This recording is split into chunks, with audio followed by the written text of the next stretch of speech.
Okay, first question from Sergio from the correspondent. Congratulations on the victory. We'd like to hear from you about the Baron that you guys stopped. After the comp shut down and Trimby's death, you practically stopped DRX by yourself. Want to know if you had any doubts about this chase or if this was a smooth game.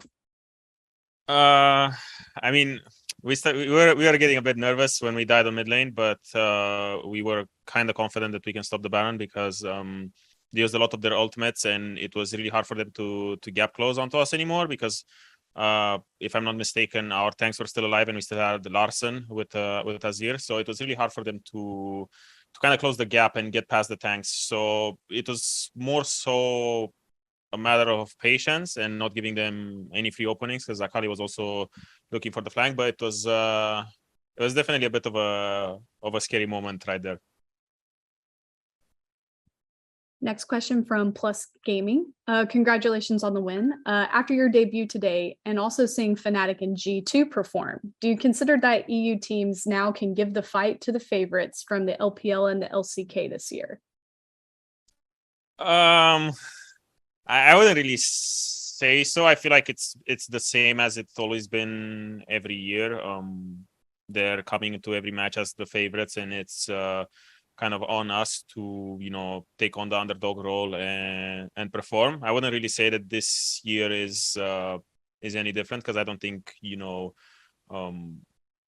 us or like G2 are as dominant as they were in like 2019 with the roster compared to the relative strength of other regions. So I wouldn't really say, you know, there's like the gap has closed or anything, but it's still like, you know, even fighting grounds for every game. Next question from Only Games. Congratulations on the victory. Have a question about the build chosen for Maokai. So why no Demonic Embrace? I don't really go Demonic Embrace because I feel like my role in that game was to be really, how to say, to be more of a peel for my backline, because I felt like I don't really need to do damage that game. It would be quite annoying for the enemy team, yeah, when it comes to objective setups and all of this stuff to, you know, have Demonic Embrace because I would do a lot more damage to my saplings. But I felt like I needed to get as tanky as I can because they have a lot of damage and they could actually, you know, burn me if they chose to do so. So I felt like I couldn't really itemize damage. Maybe I could have went maybe third item or fourth item, Demonic Embrace, but I felt like my backline was so strong that game that if I just managed to keep them alive and not die myself, then they're gonna have all the tools they need to carry the game. Next question from Jackson. Congratulations on the victory. Aside from the Maokai, your team comp was very patch 12.15, like with comfort picks across the board. So as a player, how much do you value comfort over the meta, and how difficult was the transition to this Worlds patch? I wouldn't really say that our draft today was outdated at all. I think all of these champions are still very, very relevant in 12-19. There was like a lot of bans, like all of the flavors of this meta or like of this patch were kind of taken out. There, Yumi was out. A lot of ADs were out as well. So I feel like when you dump as many bans into this and they pick MF so early, then it's not really, how to say, that we're defaulting back to comfort. I still feel like everything we did today was very much meta, and it was a bit difficult, I guess, after the LEC final to skip so many patches ahead and come to Worlds and kind of experience different meta and everything. But I just think the way the draft ended today was more, you know, kind of coincidental with what we've been playing in the past, not necessarily that we chose to go that route.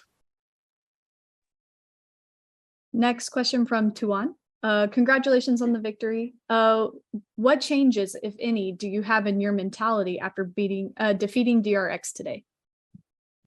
I wouldn't say we have any change of mentality. You know, I did say to everyone that going into today, just because, you know, it's a Korean team, it doesn't really mean anything. We're still use first seed, and we should act like it. We're not coming into today as the underdogs, because I feel like when you come to Worlds, you cannot really come with an underdog mentality, because I feel like you're not really gonna get super far.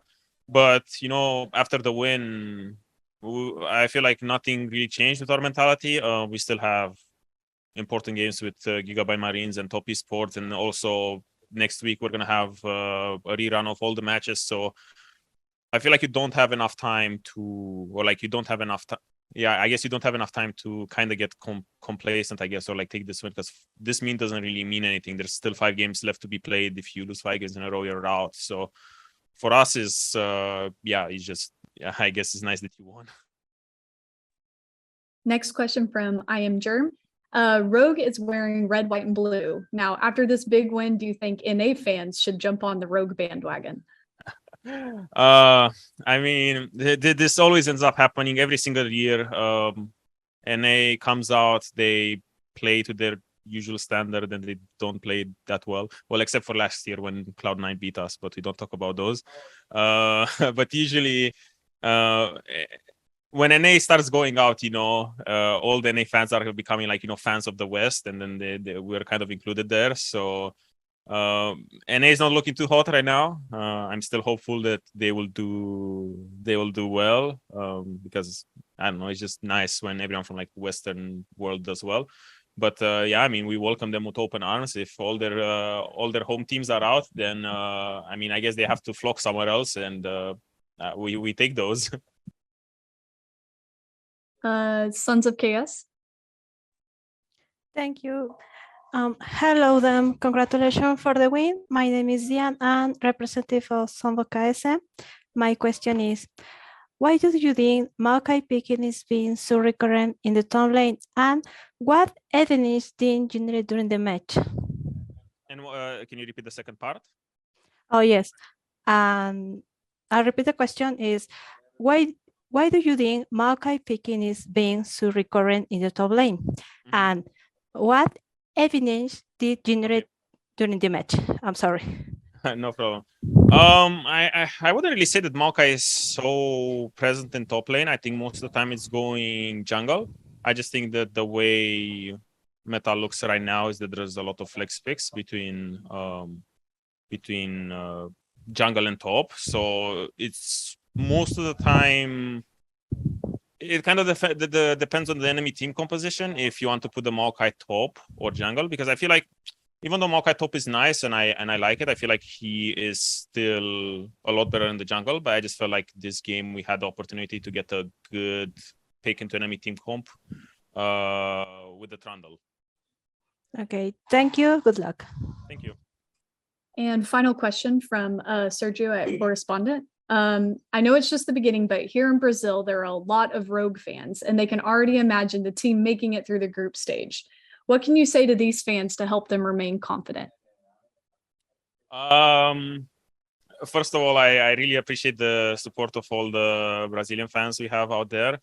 And to remain calm is just that we're all very determined to make it out, because we feel like our group is, I wouldn't say an easy one, but it's a more accessible group, I guess, compared to the other groups. And we're not really planning on letting anyone down, given that we're EU's first seed. We cannot just stop in groups when you're the first seed of a major region.